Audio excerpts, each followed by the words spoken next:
Assalamualaikum warahmatullahi wabarakatuh. Yang terhormat Bapak Rizky Hernando selaku dosen pengampu mata kuliah Sistem Informasi Manajemen. Kami dari kelompok A, di sini kami akan mereview hasil jurnal yang berjudul Ukuran Kinerja Keuangan dan Keuangan yang ditulis oleh Chong M. Lau dan Mahfud Salihin. Boleh di next slide?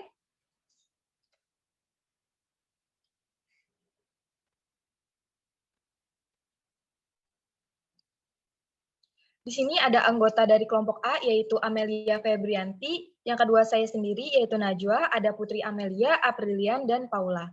Next slide.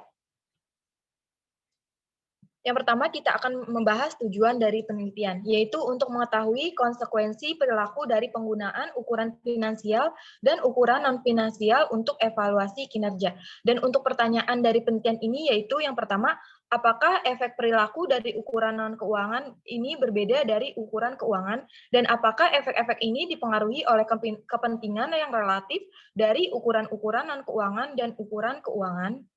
Boleh di next slide. Dan manfaat dari penelitian ini yaitu untuk mengetahui konsekuensi perilaku dari penggunaan ukuran finansial dan ukuran non-finansial untuk evaluasi kinerja. Ukuran kinerja ini dipelajari di sini karena meningkatnya perhatian terhadap kemungkinan konsekuensi perilaku dari berbagai jenis ukuran yang digunakan dalam pengaturan organisasi kontemporer.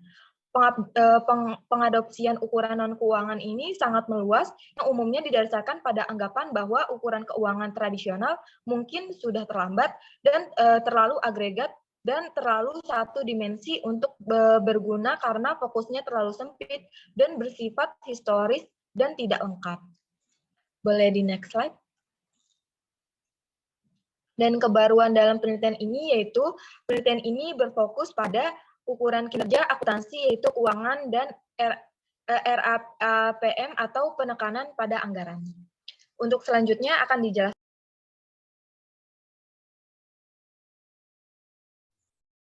Baiklah, penjelasan selanjutnya akan dilanjutkan oleh saya. Kajian literatur di dalam penelitian ini yang pertama ada ukuran kinerja dan kepuasan kerja. Huput tahun 1972 dan Otley 1978 menemukan bahwa gaya evaluatif dan jenis ukuran kinerja yang digunakan tidak hanya mempengaruhi sikap seperti kepuasan, tetapi juga dapat mempengaruhi persepsi bawahan tentang kepercayaan interpersonal dan keadilan evaluasi. Hasil ini menunjukkan bahwa pengaruh ukuran evaluasi kinerja pada perilaku bawahan mungkin secara tidak langsung melalui persepsi bawahan tentang keadilan ukuran kinerja yang digunakan dan tingkat kepercayaan interpersonal yang dipromosikan oleh ukuran tersebut. Yang kedua, ukuran kinerja non-finansial dan persepsi keadilan. Persepsi keadilan proses evaluasi kinerja adalah keadilan yang dirasakan dari semua aspek, proses, dan prosedur organisasi yang digunakan oleh atasan untuk mengevaluasi kinerja bawahan mereka, mengkomunikasikan umpan balik kinerja, dan menentukan penghargaan mereka seperti promosi dan kenaikan gaji. Menurut Lin and Tyler 1988 dan McFarlane dan Sweeney tahun 1992. Next. Yang ketiga, keadilan prosedural dan kepuasan kerja. Alexander dan Ruderman tahun 1987, McFarlane dan Sweeney 1992, Lindquist 1995 dan Tang Serfield Baldwin tahun 1996 berpendapat bahwa jika manajer dapat menerapkan aturan secara adil dan konsisten kepada semua karyawan dan menghargai mereka berdasarkan kinerja dan prestasi tanpa bias pribadi, maka karyawan akan memiliki persepsi positif tentang keadilan prosedural yang mana dapat mengarahkan kepada kepuasan, komitmen, dan keterlibatan yang tinggi. Yang keempat, evaluasi kinerja berbasis ukuran non-finansial dan kepercayaan pada supervisor. Hupo tahun 1972 mengemukakan bahwa evaluasi kinerja kepercayaan dan kepuasan kerja yang terlalu sempit dan kaku dapat mengakibatkan iklim ketidakkepercayaan karena bawahan kemungkinan kecil merasa puas dengan penyelia yang gaya evaluasinya menimbulkan ancaman terhadap keamanan mereka. Next. Yang kelima, kepercayaan dan kepuasan kerja.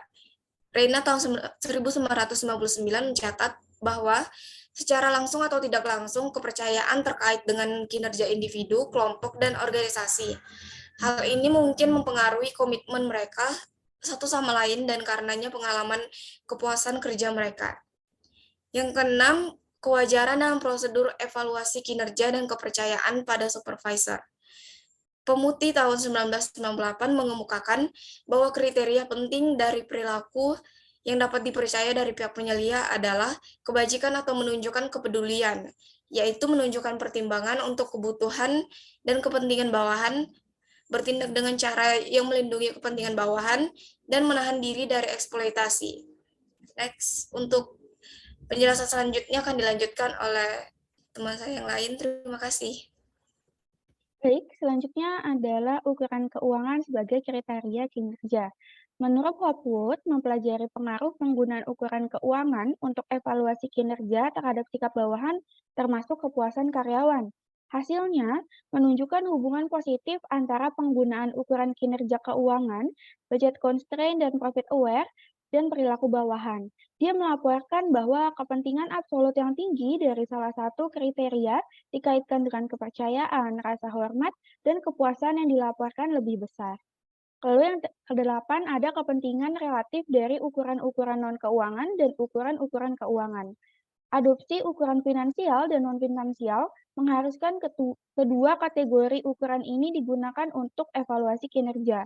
Kunci skema kompensasi insentif yang sukses adalah mengikat penghargaan individu dengan hasil target organisasi. Konsekuensinya, organisasi yang mengadopsi kombinasi ukuran finansial dan non-finansial cenderung dihadapkan pada pertanyaan tentang kepentingan relatif yang diberikan pada ukuran non-finansial dan ukuran finansial yang lebih tradisional. Oke, boleh di-next. Selanjutnya adalah hipotesis. Di H1 yaitu hubungan antara evaluasi kinerja berbasis pengukuran multiple non-keuangan dan kepuasan kinerja bawahan secara tidak langsung melalui persepsi bawahan tentang keadilan dalam prosedur evaluasi kinerja. H2, hubungan antara evaluasi kinerja berbasis ukuran non-finansial dan kepuasan kerja bawahan secara tidak langsung melalui kepercayaan bawahan pada atasannya. H3, hubungan antara keadilan dalam prosedur evaluasi kinerja dan kepuasan kerja bawahan secara tidak langsung melalui kepercayaan bawahan terhadap atasannya. H4, hubungan antara evaluasi kinerja berbasis ukuran keuangan dan kepuasan kerja bawahan secara tidak langsung melalui persepsi bawahan tentang keadilan dalam prosedur evaluasi kinerja. H5, hubungan antara evaluasi kinerja berbasis ukuran keuangan dan kepuasan kerja bawahan secara tidak langsung melalui kepercayaan bawahan terhadap atasannya. Dan H6, yaitu kepentingan relatif bobot ukuran non-keuangan dan ukuran keuangan berhubungan dengan kepuasan kerja bawahan melalui persepsi bawahan tentang keadilan dalam prosedur evaluasi kinerja dan kepercayaan bawahan pada penyelia mereka. Oke, boleh di-next. Selanjutnya pengumpulan data. Jenis data dalam penelitian ini adalah data primer yang pengumpulan datanya melalui kuesioner. Baik, selanjutnya akan dijelaskan oleh rekan saya. Baik, selanjutnya yaitu populasi dan sampel dalam penelitian ini. Jadi ada 145 perusahaan yang dipilih dan hanya 112 perusahaan yang memberikan nama manajernya kepada peneliti. Lalu sebanyak 229 nama manajer diperoleh dan dikirimkan kuesioner beserta amplop alamat pengembalian prabayar dan surat pengantar yang akan menjelaskan tujuan dari penelitian. Next. Selanjutnya yaitu metode penelitian. Penelitian ini menggunakan pendekatan kuantitatif deskriptif dengan analisis yang digunakan yaitu analisis statistik deskriptif. Next. Berikutnya yaitu ada hasil penelitian. Pengujian menunjukkan hasil yang signifikan antara hubungan ukuran kinerja dan keuangan dan kepuasan kinerja dengan koefisien 0,236 dan memberikan dukungan terhadap hipotesis 1 dan 2, di mana hipotesis 1 menyatakan bahwa hubungan antara hubungan kinerja non-keuangan dan kepuasan kerja secara tidak langsung melalui keadilan dalam prosedur evaluasi hasilnya adalah signifikan dengan pengaruh tidak langsung sebesar 0,076. Lalu hipotesis kedua menyatakan bahwa hubungan ukuran kinerja non-keuangan dengan kepuasan kinerja melalui kepercayaan terhadap pengawas hasilnya adalah signifikan dengan pengaruh tidak langsung sebesar 0,063. Lalu hipotesis ketiga hasilnya menyatakan bahwa hubungan keadilan di prosedur evaluasi dengan kepuasan kinerja melalui kepercayaan terhadap pengawas, hasilnya yaitu signifikan dengan pengaruh tidak langsung sebesar 0,098. Selanjutnya akan dibahas oleh rekan saya.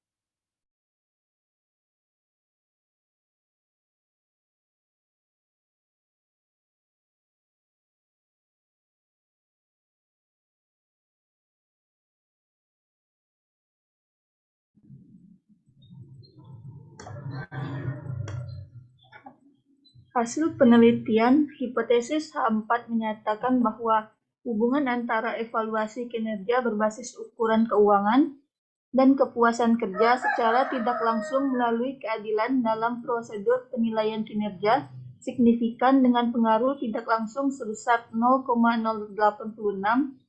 Kemudian hipotesis H5 menyatakan bahwa hubungan antara evaluasi kinerja berbasis ukuran keuangan dan kepuasan kerja secara tidak langsung melalui kepercayaan bawahan kepada atasannya signifikan dengan pengaruh tidak langsung sebesar 0,042.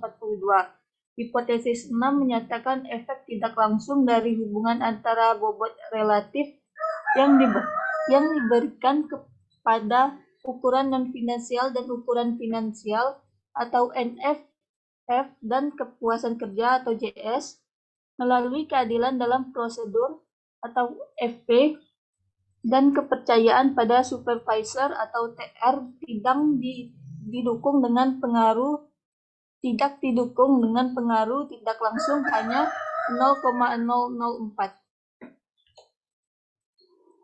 Keterbatasan seperti studi empiris lainnya, ada keterbatasan yang terkait dengan penelitian ini. Satu, ada keterbatasan yang terkait dengan metode kuesioner survei.